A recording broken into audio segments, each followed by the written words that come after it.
Hi.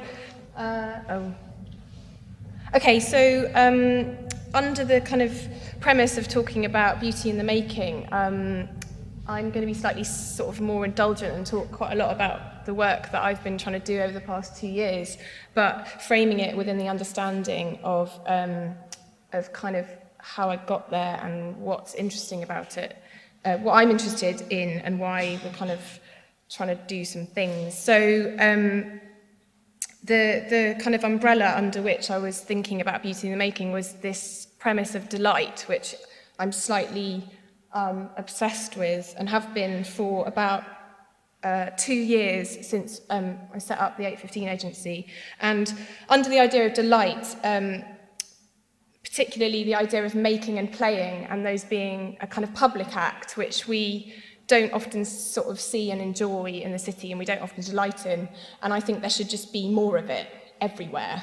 And slowly but surely, I'm trying to make that happen. But just to kind of give you a little sense of the context in which I kind of feel like we're trying to operate is work of people like Muff, the kind of gung-ho, all-female architecture practice who are doing their very best to build as few buildings as possible and instead make really, really great puddles in places like Venice where you don't often get to hang out in the water, you just get to sort of picturesquely observe it.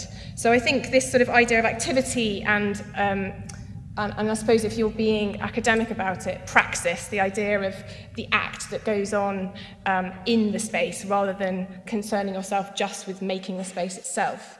So this is a project that was very much inspired by those ideas, a precursor to the Cineroleum, which I'm sure a lot of you will be aware of, which popped up in Clerkenwell after we'd popped up the week before. So this project called The Filling Station, which we're very flattered that Carmody Groke and Argent are honouring in the name of their new project, also called The Filling Station, in a petrol station, also a restaurant.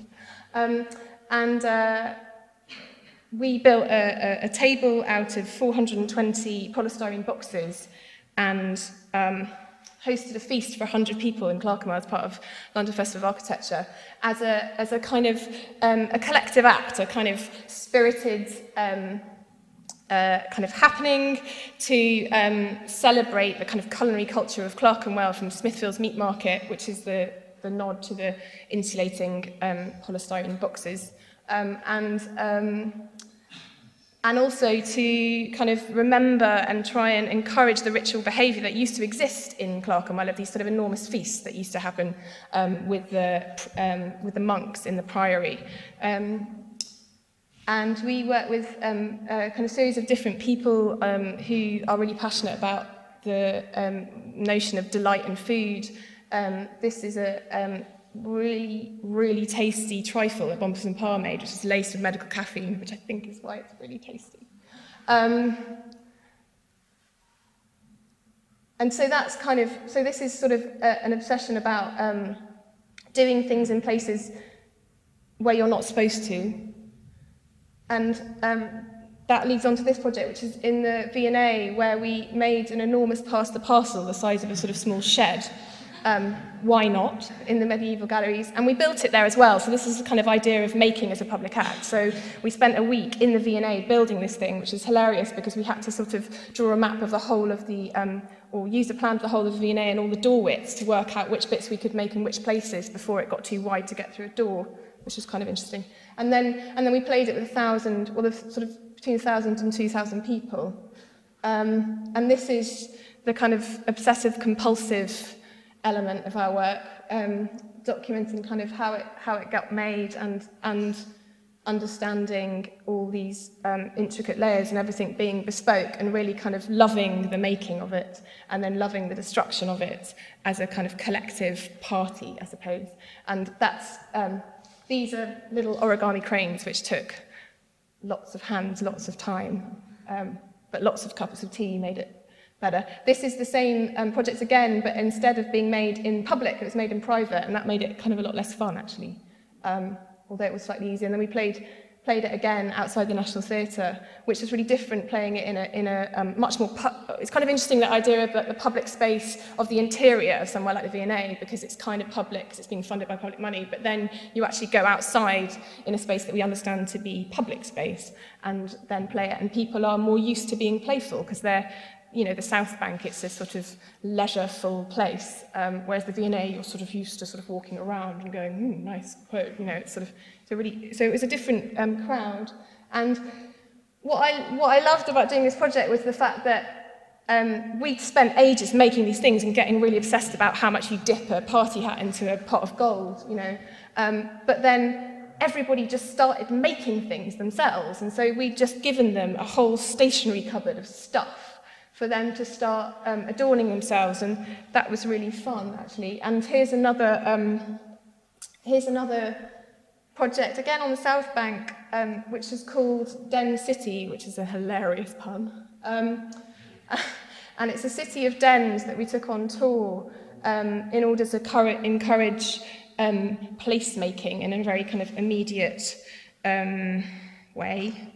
And I thought these guys were really hilarious, because you wouldn't normally see them making a den in the middle of town. And I thought that was great. That made me quite cheerful, that essentially the kind of really, the kind of natural impulse to make a shelter is something that we all genuinely quite enjoy, and given the opportunity, and if you've got a couple of kids in tow, you've definitely got an excuse. But even if you haven't, it was really interesting watching people sort of forget their normal behaviour and just play, very basically.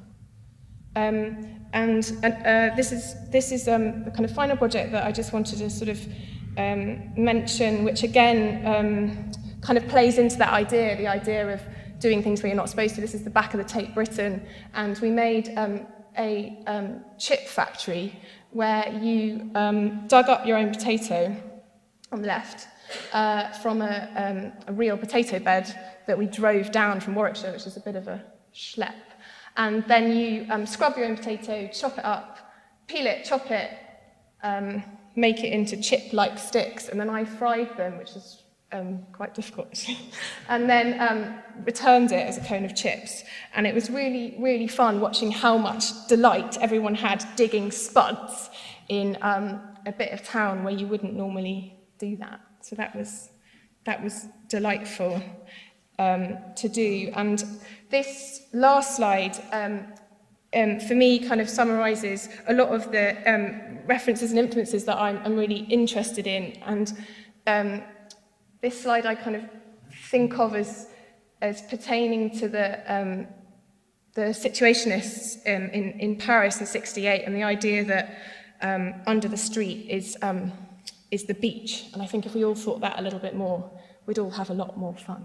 So that's it.